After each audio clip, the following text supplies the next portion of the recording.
नमस्कार दोस्तों, स्वागत है आप सभी का रहस्य टीवी में और मैं हूं आपका होस्ट कुलदीप। तो क्या आप घूमने फिरने के शौकीन हैं? बेशक 90% लोगों का जवाब हाँ ही होगा। लेकिन मैं आपसे ये सवाल क्यों पूछ रहा हूँ? क्योंकि इसके पीछे एक वजह है। दरअसल जब हम अपने दोस्तों के साथ या अपनी फैमिली के साथ किसी ट्रिप पर जाते हैं तो हम उसमें इतने मशगूल होते हैं कि बस हमें उन 7 से 8 दिनों में ही अपनी पूरी जिंदगी जीनी होती है। और बस इसी एक्साइटमेंट में हम ये भूल ही जाते हैं कि जिस ठेले पर खड़े होकर हम चाट खा रहे हैं या जिस होटल में बैठकर हम खाना खा रहे हैं उसके रॉ मटेरियल को सही से वॉश भी किया गया है या नहीं। लेकिन हमें इससे क्या फर्क पड़ता है? एक दिन बिना धुली हुई सब्जी खा भी लेंगे तो कौन सा पहाड़ टूट पड़ेगा। लेकिन फर्क पड़ता है, क्योंकि बुरा वक्त कभी इन्विटेशन देकर नहीं आता। आपकी जानकारी के लिए बताते चलूं कि एक अनुमान के मुताबिक पैरासाइट्स या परजीवी यानी वो जीव जो किसी दूसरे जीव की बॉडी के अंदर एंटर करके अपना विकास करते हैं, ऐसे जीवों के ह्यूमन बॉडी में एंटर करने के अधिकतर मामले फूड, स्विमिंग और पालतू जानवरों के द्वारा ही सामने आए हैं। यहाँ इस सीरीज में हम कुछ ऐसे ही केसेस के बारे में जानेंगे। ये वीडियो इस सीरीज का दूसरा पार्ट है। अगर आपने पहले वाला पार्ट नहीं देखा तो ऊपर आई बटन पर क्लिक करके आप वो पार्ट देख सकते हैं। 2003 में एक ऐसा ही मामला सामने आया था।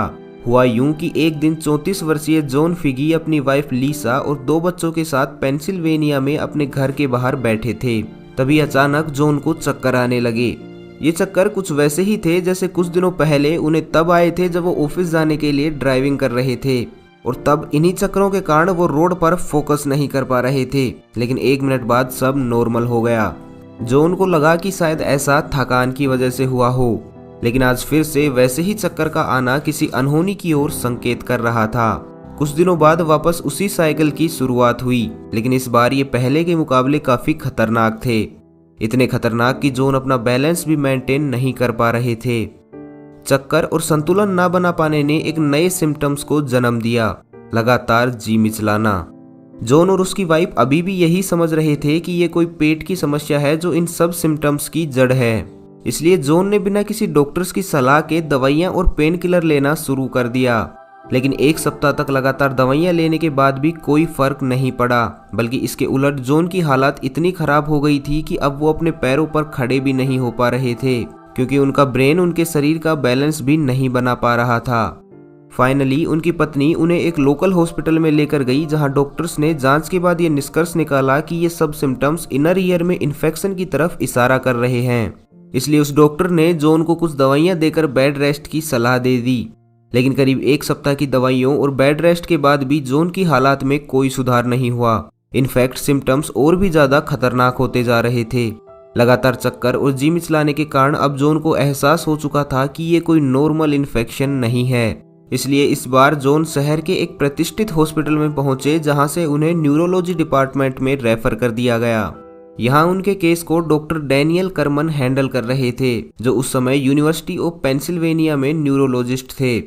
डॉक्टर डैनियल जॉन की हालत को देखते ही समझ गए कि ये सारे सिम्टम्स किसी न्यूरोलॉजिकल प्रॉब्लम की तरफ इशारा कर रहे हैं।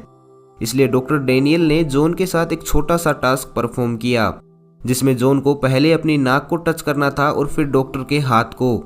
लेकिन ऐसा करते समय जॉन के हाथ कांपने लगे और वो अपनी नाक पर हाथ लगाने के बाद डॉक्टर के हाथ को टच नहीं कर पाए। ये सारे रिजल्ट्स इस तरफ इशारा कर रहे थे कि जॉन के सेरिबेलम में कुछ गड़बड़ है। सेरिबेलम हमारे सिर के पिछले हिस्से में लोकेटेड होता है, जो मसल कंट्रोल को नियंत्रित करता है, साथ ही हमारी बॉडी के बैलेंस को भी मेंटेन करता है। लेकिन जॉन के केस में उनका ये हिस्सा अपनी कार्य क्षमता खोते जा रहा था। लेकिन क्यों? यही जानने के लिए डॉक्टर डैनियल ने जॉन का सीटी स्कैन करने का फैसला लिया। सीटी स्कैन से जो रिजल्ट सामने आया उसमें ब्रेन के सेरिबेलम वाले हिस्से में एक बड़े अखरोट जितनी कुछ अजीब संरचना दिखाई दे रही थी। इसलिए डॉक्टर डैनियल को लगा कि शायद ये एक ब्रेन ट्यूमर हो सकता है। इसलिए उस मिस्टीरियस स्ट्रक्चर के बारे में पता करने के लिए डॉक्टर डैनियल ने बायोप्सी करने का फैसला लिया। बायोप्सी एक प्रोसेस होती है जिसमें स्कल को ओपन करके ट्यूमर या किसी मिस्टीरियस स्ट्रक्चर का एक सैंपल लिया जाता है, और फिर इस सैंपल की जांच कर उस मिस्टीरियस स्ट्रक्चर या ट्यूमर की प्रकृति का पता लगाया जाता है, ताकि आगे का ट्रीटमेंट उस मिस्टीरियस स्ट्रक्चर की प्रकृति के अनुसार ही किया जा सके। सो डॉक्टर डैनियल ने भी उस स्ट्रक्चर का एक सैंपल लेकर उसे जांच के लिए पैथोलॉजी लैब भेज दिया। पैथोलॉजी लैब में जब टेक्नीशियन ने इस सैंपल को माइक्रोस्कोप के द्वारा एग्जामिन किया तो उनके होश उड़ गए, क्योंकि जिसे डॉक्टर डैनियल ट्यूमर समझ रहे थे वो असल में परजीवियों की एक पूरी कॉलोनी थी। यानी परजीवियों का एक पूरा झुंड जॉन के ब्रेन में मौजूद था, जो उनके ब्रेन को लगातार खाए जा रहा था और इसी वजह से सेरिबेलम की कार्य क्षमता भी प्रभावित हुई थी। जब ये बात डॉक्टर डैनियल को बताई गई तो वो समझ गए कि सारा माजरा क्या है। लेकिन डॉक्टर डैनियल ने अभी तक अपनी मेडिकल हिस्ट्री में ऐसा कोई केस नहीं देखा था जिसमें इतनी अधिक संख्या में परजीवी किसी इंसान के ब्रेन तक पहुंच गए हों और वहां जाकर एक झुंड बना लिया हो। लेकिन इससे भी ज्यादा जरूरी डॉक्टर डैनियल के लिए ये जानना था कि आखिर ये परजीवी कौन सी प्रजाति के हैं, और ये उन्हें तभी पता लग सकता था जब उन्हें ये पता चले कि आखिर ये परजीवी जॉन के शरीर में पहुंचे कैसे। लेकिन लैब इस बात की जांच करने के लिए कई दिनों का टाइम ले लेती, जबकि जॉन के पास इतना टाइम बचा ही नहीं था।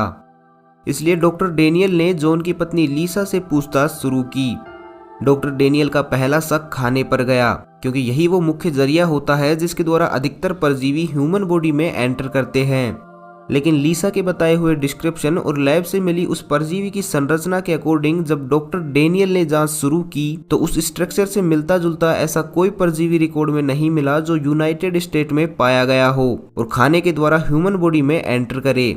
इसलिए डॉक्टर डैनियल ने एक बार दोबारा नए सिरे से पूछताछ शुरू की और इस बार लीसा से पिछले 5 साल में हुई किसी विदेश यात्रा के बारे में पूछा।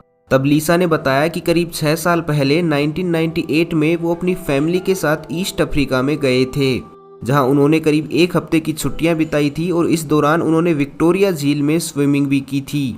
लीसा से पूछताछ के बाद डॉक्टर डैनियल ने सारी डिटेल और सैंपल के डेटा को डिसीज सर्विलांस सेंटर में भेजा, जहां जांच में पता चला कि ये सिस्टोसिमाइसिस थे। सिस्टोसिमाइसिस परजीवी अक्सर एशिया, साउथ अमेरिका और अफ्रीका की साफ पानी की झीलों में पाए जाते हैं। अक्सर इनके एग्स संक्रमित लोगों के मल के द्वारा एनवायरनमेंट में रिलीज हो जाते हैं और फिर जैसे ही ये एग्स साफ पानी के कांटेक्ट में आते हैं तो ये फूटकर लार्वा में कन्वर्ट हो जाते हैं। इस टाइम इन्हें अपने डेवलपमेंट के लिए किसी होस्ट बॉडी की जरूरत होती है और इसके लिए ये यूज करते हैं स्नेल का। एक बार लार्वा में कन्वर्ट होने के बाद ये परजीवी पानी में मौजूद किसी स्नेल के पैरों से उसके शरीर में एंटर कर जाते हैं।